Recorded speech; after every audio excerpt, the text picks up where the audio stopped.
मेरा नाम विकास कुमार है। ये उन दिनों की बात है जब मैं हॉस्टल में रहा करता था। उस रोज शाम के 6 बज चुके थे और मेरे साथ रहने मेरा नया रूममेट आने वाला था।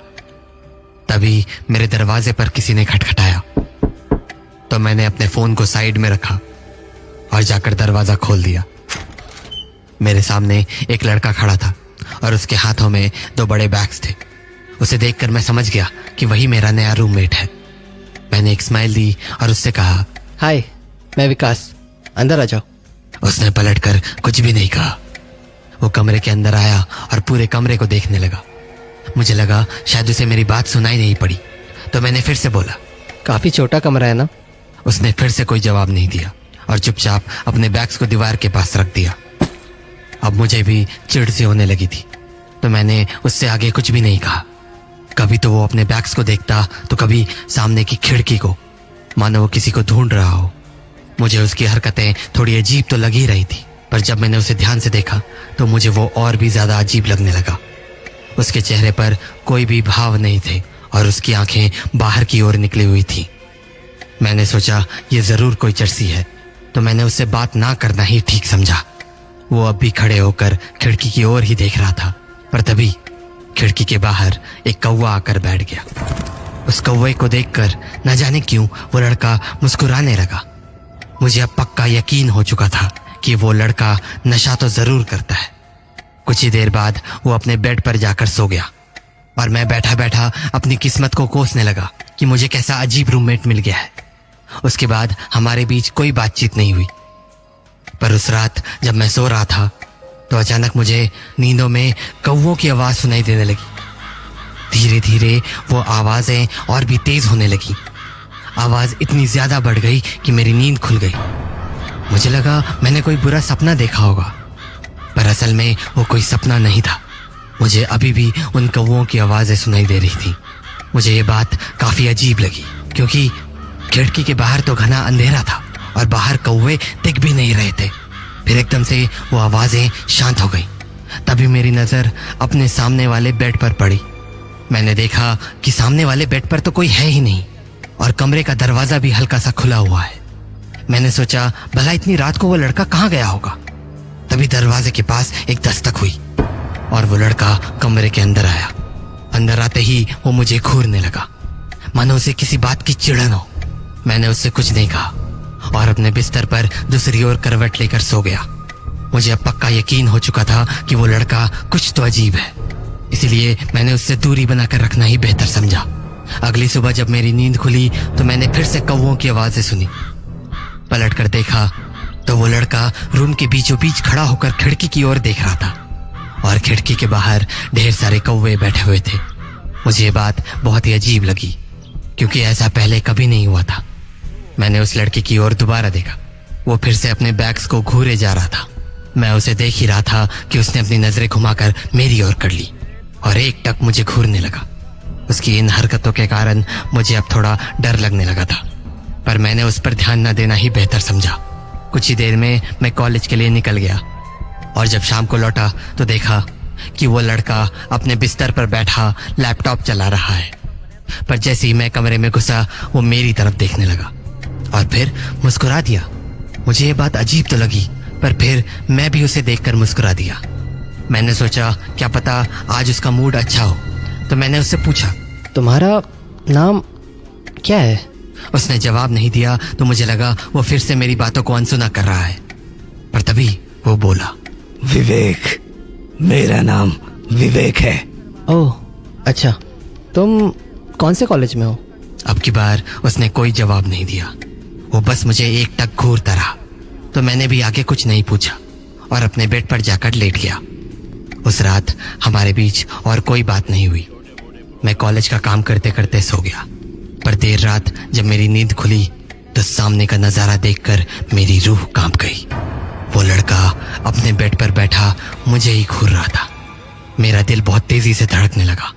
मैंने झट से अपनी आंखें बंद कर ली और सोने का नाटक करने लगा। कुछ देर तक मैं वैसे ही लेटा रहा, पर जब मैंने दोबारा से अपनी आंखें खोली तो मैंने देखा कि वो लड़का अपने बेड से उठ चुका था और खड़े होकर मुझे घूरे जा रहा था। मेरा मन अब बेचैन होने लगा था। मैंने अपनी आंखें दोबारा बंद कर ली पर मुझे अभी भी ये महसूस हो रहा था कि वो लड़का मुझे घूर रहा है।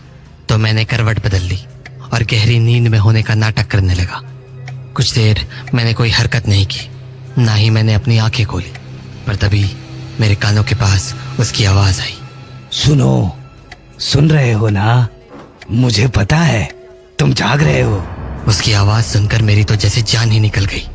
मुझे अब और भी ज्यादा डर लगने लगा था और मैं जानता था कि अगर मैंने अपनी आंखें खोली तो वो मुझे मार डालेगा। कुछ देर मैं वैसे ही सोने का नाटक करता रहा और अपनी आंखें बंद ही रखी। वो लड़का अब कुछ बोल तो नहीं रहा था, पर मुझे पता था कि वो मेरे आसपास ही खड़ा है। तो मैंने आंखें बंद करके कुछ देर और इंतजार किया, पर उसकी आवाज दोबारा नहीं आई।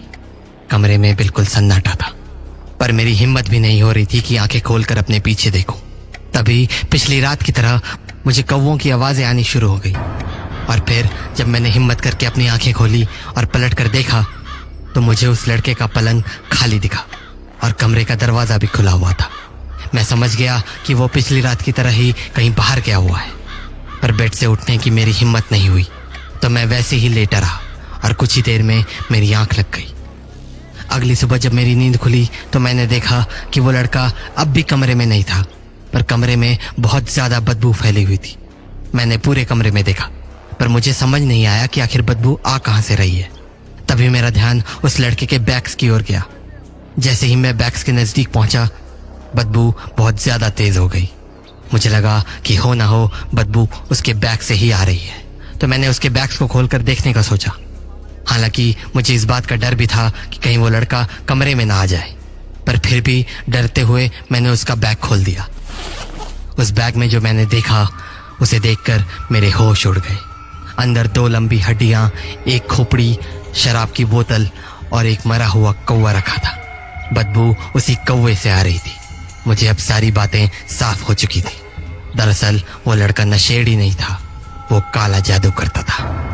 मैंने जल्दी से उसके बैग को बंद किया और अपने बेड पर जाकर बैठ गया। तभी वो लड़का कमरे में आया और सीधा खिड़की के पास जाकर खड़ा हो गया। तो मुझे थोड़ी राहत मिली, ये सोचकर कि उसे कुछ भी पता नहीं चला। वो काफी देर तक खिड़की के पास ही खड़ा रहा।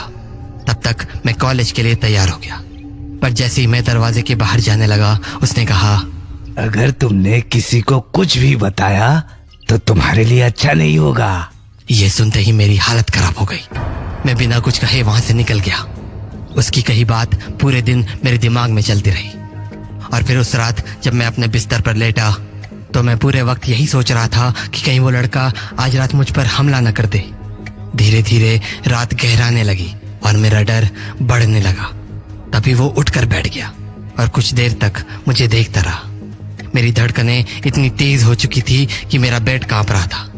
कुछ देर मुझे देखने के बाद शायद उसे भरोसा हो गया कि मैं सो चुका हूं, तो वो अपना एक बैग लेकर कमरे के बाहर चला गया। वो वही बैग था जिसमें मैंने मरा हुआ कौवा देखा था। कुछ देर तक सब शांत रहा, पर फिर अचानक कौवों की वैसी ही आवाज सुनाई देने लगी। डर तो मुझे अब भी लग रहा था, पर फिर भी मैं ये जानना चाहता था कि वो लड़का आखिर हर रात जाता कहाँ है। जब मैंने गौर से कौवों की आवाजें सुनी तो ऐसा लगा जैसे वो आवाजें छत से आ रही हों। तो मैं अपने बिस्तर से उठा और कमरे के बाहर निकल गया। अमावस की रात होने के कारण बाहर कुछ भी ठीक से दिखाई नहीं दे रहा था। फिर भी कुछ ना कुछ करके मैं छत पर पहुंच गया, लेकिन मुझे वहां कोई नहीं दिखा। पर जब मैंने छत के पिछले हिस्से की ओर देखा तो मेरी जान निकल गई। छत पर लगभग सैकड़ों कौवे आकर बैठे हुए थे और उन कौवों के बीच वो लड़का बैठा हुआ था। उसके सामने एक हवन कुंड था और उसके सामने एक इंसानी खोपड़ी रखी हुई थी। मैं जल्द से जल्द वहां से भागना चाहता था, पर मैं वो नजारा देखकर हिल भी नहीं पा रहा था। तभी उसकी नजर मुझ पर पड़ी। उसकी आंखें गुस्से से लाल हो चुकी थी और वो मुझे ऐसे देख रहा था जैसे अभी के अभी मेरी जान ले लेगा। मैं वहां से किसी तरह भागकर अपने कमरे में आ गया और अपना फोन लेकर बाहर भागने को हुआ, पर जैसे ही मैं मुड़ा वो लड़का दरवाजे पर ही खड़ा हुआ था।